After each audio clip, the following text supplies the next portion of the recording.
akan menelisiknya eksklusif. Saudara, di hadapan saya sudah bersama dengan Kepala Bareskrim Polri 2009-2011, Komisaris Jenderal Polisi Purnawirawan Ito Sumardi. Pak Ito, sehat selalu Pak Ito. Terima kasih. Ya, terima kasih Mas Eman. Alhamdulillah sehat. Iya, Pak Ito, Konsorsium Judi 303, saya baru saja mewawancarai secara eksklusif, ia bagian dari pengusaha yang kemudian berkelindan dengan Konsorsium 303. Kalau mau aman, ia harus setor ke konsorsium, kalau tidak ditangkap polisi. Benar fenomena itu ada? Kalau menurut saya ya itu bisa saja memang betul terjadi ya. Kenapa? Kalau judi itu dilarang, tentunya ini digunakan kesempatan ini orang oknum-oknum tertentu untuk membackingi. Ini yang saat ini kan yang beredar, itu adalah seolah-olah ini dilembagakan meskipun tidak boleh secara resmi, tetapi mereka menggunakan satu kewenangan daripada oknum tertentu yang mungkin diramaikan dalam dikatakan konsorsium ya, istilah mereka mungkin ya. Kalau saya mau tanya, waktu Pak Ito menjabat sebagai Kabar Eskrim atau menjadi pengalaman menjadi pimpinan Polri pada waktu itu, ada berapa oknum yang pernah diproses hukum atau ditangkap ya, sampai mungkin PTDH dipecat ya, terkait dengan konsorsium, apakah itu mungkin judi, narkoba dan sebagainya. Pernahkah itu ada? Ya, dulu tidak ada namanya istilahnya konsorsium ya. Mas, kebetulan Kapolri saya kan sangat kenceng ya untuk masalah judi, Pak Sutanto ya, mungkin kita ingat. Ya. Dulu sempat terkenal dengan Sumatera Utara tanpa togel waktu itu ya, disingkat seperti itu. Terus beliau jadi Kapolri itu zero tolerance dan banyak sekali yang dicopot ya, baik terutama dari Kepala Kesatuan Wilayah. Jadi Mas Aiman, bahwa judi itu kan mulai dari kelas kecil ya sampai kelas besar. Nah, kalau kelas-kelas kecil dia melibatkan mungkin yang oknum-oknum yang ada di Polsek, di Polres. Kemudian kalau menengah ini di Polda, dan kalau besar itu sudah naik ke tingkat Mabes Polri. Sekarang masalah pengawasan ya Mas Eman ya. Pengawasannya ini kalau pengawasannya ketat, kemudian perintahnya juga jelas seperti yang dilakukan Pak Kapolri sekarang kan sudah jelas nih. Tadi saya juga ada diskusi dengan Pak Kadif Humas, banyak sekali yang sudah ditindak melibatkan Dit Cyber untuk Kap 303-nya, kemudian PPATK ya untuk TPPU-nya, kemudian juga sudah ada penyitaan aset sekitar 110 miliar ya dari seorang tersangka judi yang saat ini melarikan diri ke luar negeri ya.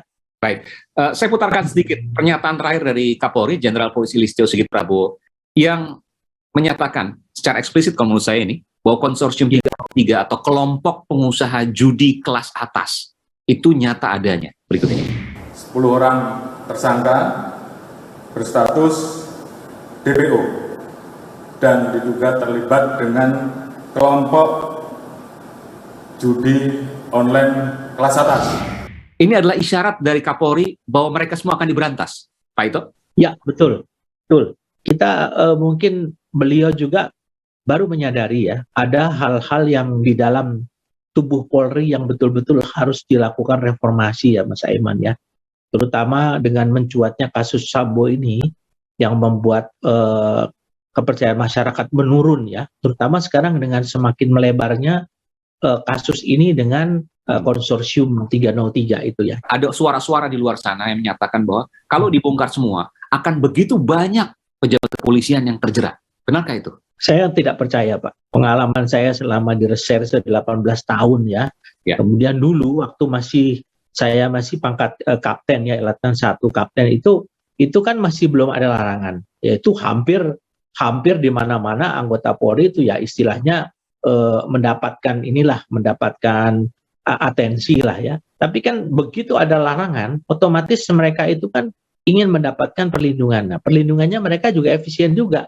Mereka nggak mungkin kepada semua orang disebar, pasti hanya orang-orang tertentu, dan pasti yang lebih penting lagi mereka pakai yang di atasnya ya, yang punya kekuasaan, yang punya kewenangan, sehingga yang di bawah nurut. Oke. Terkait dengan konsorsium Kekaisaran Sambo, narasumber saya mengatakan bahwa ia mengenal beberapa orang yang tersebut di dalam konsorsium itu dan pernah bertemu dari pihak swasta ya Pak. Dan ia tidak membantah bahwa konsorsium 303 itu ada, nyata adanya. Nah, ini kan versi dari saksi yang sekarang tengah meminta perlindungan pada lembaga negara. Yang ingin saya tanyakan bahwa ketika itu kemudian diakui oleh salah seorang saksi. Apa yang kemudian bisa dilakukan terkait dengan diagram Kekaisaran Sambo itu? Dari diagram yang tersebar selama ini, kalau saya melihat yang buat diagram itu pasti bukan orang sembarangan ya. Dan Internal. itu mungkin juga dari internal lah kira-kira ya. Karena kalau saya juga kebetulan, iya saya kan tukang bikin diagram juga dulu ya. Saya kira mereka juga membuat itu ya kan banyaklah anggota juga yang merasa bahwa ingin terpanggil lah ya untuk bisa menyampaikan hal-hal tapi tidak berani langsung disampaikanlah diagram itu. Itu tentunya akan dibuktikan.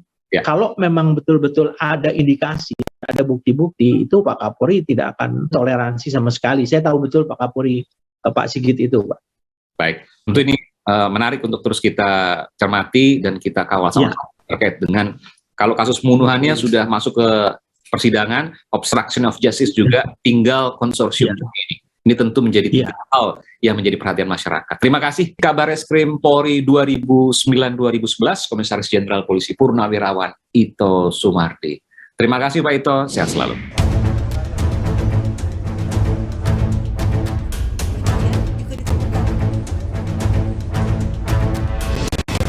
Saudara, PPATK telah merilis angka yang luar biasa terkait dengan judi online. Anda tahu, 155 triliun rupiah transaksinya dalam setahun. Artinya 400 miliar rupiah dalam satu hari. Mayoritas mereka bermain hanya 10 hingga 20 ribu rupiah dalam satu hari. Artinya banyak dari mereka adalah kalangan tidak berpunya. Mereka mengorbankan susu dan protein bagi anak-anaknya demi bermain judi. Ini merupakan lampu peringatan akan tumbuh kembang generasi berikutnya dan ancaman bagi bangsa Indonesia. Sadarkah kita? Saya Aiman Wicaksono. Salam.